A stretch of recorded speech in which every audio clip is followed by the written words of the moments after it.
What's up, Taiwan? I'm Eric Gao. Thanks for joining us today for the news. Prosecutors are stepping into the hottest political battle of the year, a mass recall campaign that could shake up the entire legislature. They say several recall petitions included forged signatures. With investigations in full swing and partisan mistrust growing, both sides are digging in deeper. John Van Trieste reports. A political storm is sweeping the country, centered on petition counting booths like this one. The ruling and opposition blocs are targeting each other's lawmakers with mass recall campaigns. But prosecutors say a campaign to recall 2 ruling Democratic Progressive Party lawmakers for the city of Kaohsiung used forged signatures to boost its petition numbers. This man, campaign leader Xu Shangxian, is in detention over the alleged forgeries. And one of the lawmakers his campaign targeted says there are likely more people responsible for the fake signatures behind the scenes. 今天双霸节的负责人已经承认是他亲手抄的名单，负责提供名册的人在哪里？背后的主谋应该要尽快的出面说明，并且承担责任。 But Xu Shangxian's father says the forgery accusations were groundless to begin with. 怎么会有抄名册的事情？没有，可能有些写的潦草，可能有些笔误，或是有些不清楚地方，我们自公经过查证之后，来重新誊稿，誊稿之后，我们也电话请当事人回来补签个名。 The case in Kaohsiung is just one of several recall petitions being investigated for allegedly fake signatures. As prosecutors continue their probes, the coming days look to be even stormier in the political arena as both blocs prepare for battle. The opposition Kuomintang's chair, Eric Chu, has vowed unity with its smaller opposition partner, the Taiwan People's Party, with a 2-party summit scheduled for Tuesday. 不要想在这个过程当中制造蓝白对立，更不要想在这个过程当中分裂在野党、分裂国民党。我们一定会团结一致。 And it also plans a Taipei rally of its own on Saturday, following a rival rally backed by the DPP over this past weekend. The DPP is condemning the plans, but not stepping back. 如果不是要进行福国利民的政策讨论，只是奠基于祸国殃民的政治操作，彼此来进行权力的交换，来获得打击执政党、打击自己的国家，那这场高峰会议存在的意义实在毫不正向，也毫不正当。 With no signs of de-escalation, a full-on battle of the parties looks more and more likely. An unprecedented showdown that could take down many political careers and upend the legislature. John Su and John Van Trieste for TaiwanPlus. Taiwan will be one of the first countries to negotiate with the United States to avoid new tariffs, according to the foreign minister. Lawmakers grilled Ling Jialong after U.S. Commerce Secretary Scott Bessent recently left Taiwan out when commenting on countries that have priority in initial negotiations. Washington has paused a 32% tariff on most Taiwanese products for 90 days. But U.S. President Donald Trump says tariffs targeting semiconductors and electronics are in the works. Taiwan is set to give people from Hong Kong and Macau new long-term residency options, while also raising application standards in the interests of national security. 香港的人口结构由于被中国大陆刻意的这个洗人口未来申请来台湾的各种的居留定居我们也要提高各种的安全门槛，一方面也提供我们香港未来新住民一个新的选择。 The main body that handles affairs with China says the new option will allow those from the 2 Chinese territories to travel in and out of Taiwan more freely before gaining permanent residency. And they will not be required to give up their original citizenship to stay in the country. At the same time, Taiwan has been cracking down on Chinese infiltration of the country. On this front, prospective residents from Hong Kong and Macau will also be subject to a longer observation period as part of their clearance. Lawmakers in Taiwan are strengthening ties with Ukraine, welcoming new members of a parliamentary friendship association between the 2 countries, both of which face pressure from powerful neighbors. Tiffany Wong has more. The legislature is inaugurating new members of Taiwan's Parliamentary Friendship Association with Ukraine.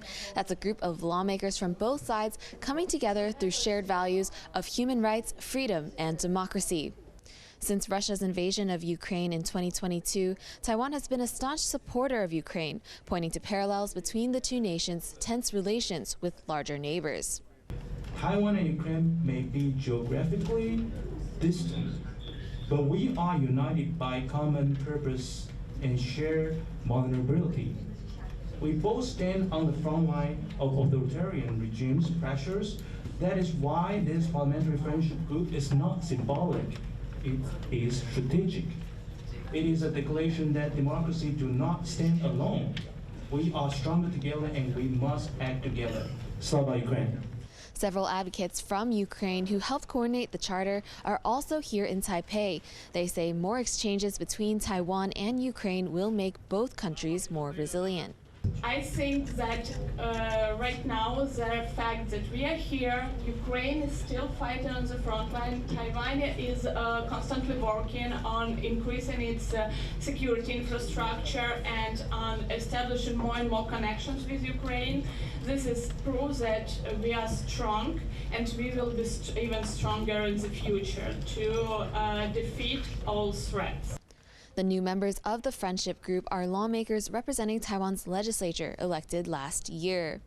Now these legislators are aiming to pick up that work, bridging ties between Taiwan and Ukraine on political, economic, and ideological fronts to fight for and maintain peace in their countries. Ryan Wu and Tiffany Wong in Taipei for TaiwanPlus. U.S. President Donald Trump says there could be a ceasefire deal between Ukraine and Russia within a week. But on the ground, both sides are accusing the other of breaking an Easter truce. Rosie Greninger reports. Ukrainians gather for Easter celebrations across the war-torn country.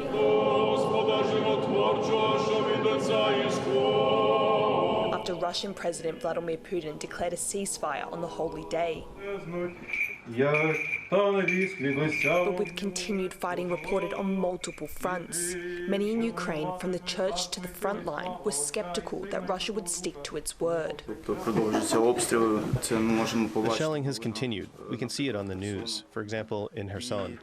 Also, assaults and shelling continued on the front line. There's no indication of a ceasefire. And I think that was expected because we know who we've been dealing with for the past 3 years. Look, I think there will be no ceasefire because Russia never keeps its word. You simply can't believe them. There will be no ceasefire. Ukrainian President Volodymyr Zelensky says the Russian army violated the ceasefire almost 3,000 times. While Russia's defense ministry says Ukraine broke the truce 1,000 times, leaving many Russians who are also celebrating Easter questioning whether Ukraine is serious about the ceasefire.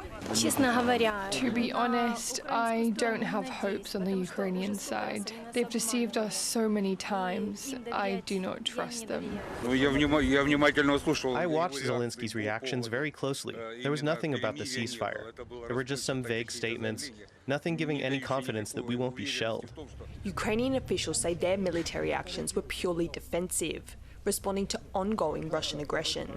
After the temporary ceasefire lapsed, Zelensky proposed a 30-day halt to drone and missile strikes on civilian infrastructure, with the possibility to extend. The Kremlin says there's been no order to extend the ceasefire. But US President Donald Trump, who has been making efforts to broker an agreement between the two sides, wrote on social media that a deal could be made this week. His optimism echoed by the United States Special Envoy to Russia and Ukraine, who said Trump's team would return to London this week for ceasefire talks. We talked about going forward with a potential ceasefire in the near term, and that's the reason we're returning to London this week to actually lock that down. And I think there's tremendous opportunities. Opportunities Kellogg says that don't include Ukrainian membership to the NATO military alliance. With the 30-hour Easter truce now expired, fighting has well and truly resumed between Kyiv and Moscow. But as the US boasts confidence that a deal can be made soon, Zelensky is urging his people not to give up hope that peace can be achieved. Dolphine Chen and Rosie Greninger for TaiwanPlus. The U.S. and the Philippines have begun their annual joint military drills amid tensions with China. More than 14,000 Filipino and U.S. soldiers are taking part in this year's Balikatan exercises held around the Philippines. The drills come amid increasing confrontations between Beijing and Manila in the South China Sea over their competing territorial claims. Other countries, including Australia and Japan, will also take part in the exercises. They include air and missile defense drills and maritime strikes and will run until May 9th. For more on what to expect from the Balikatan exercises, our reporter Rick Lauert spoke to defense analyst Chester Cabalza at the International Development and Security Cooperation.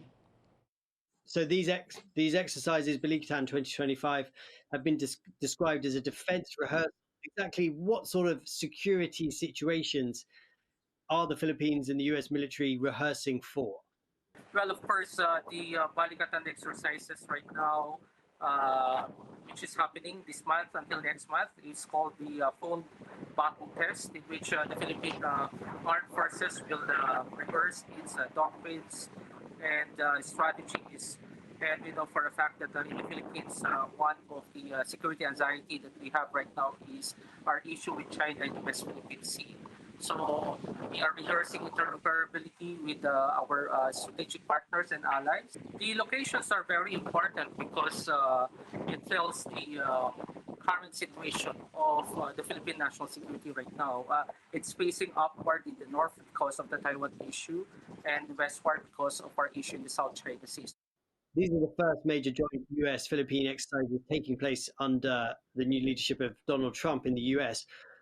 What should we be looking out for in terms of the US's changing strategy towards its allies in the Indo-Pacific? I think we have to reinterpret the military, the strategic actions of the United States from what it has pronounced with its European allies to its Indo-Pacific partners. I think they are more focused on the region in the Indo-Pacific. And since the visit of U.S. Defense Secretary Hegseth to Manila, when he said that the U.S.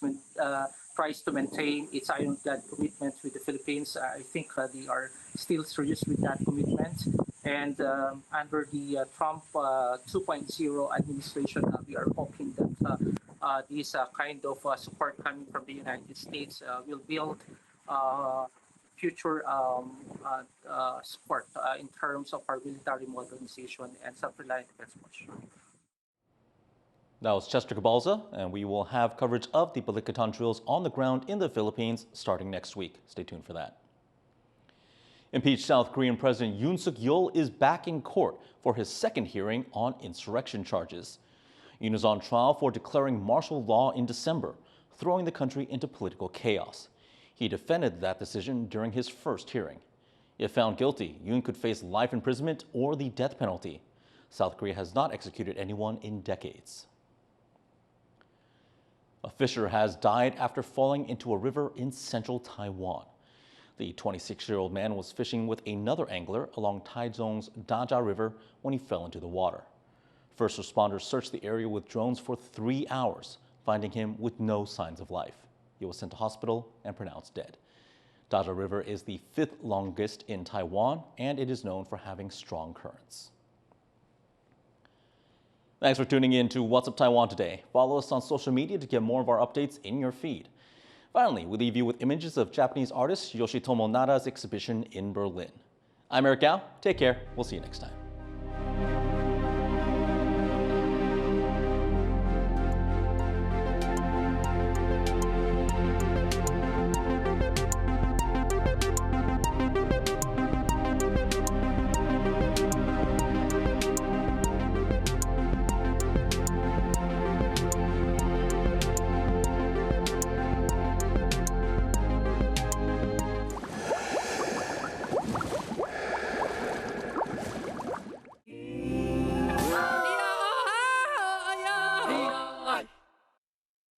For more stories from Taiwan and around the world, follow TaiwanPlus on social media.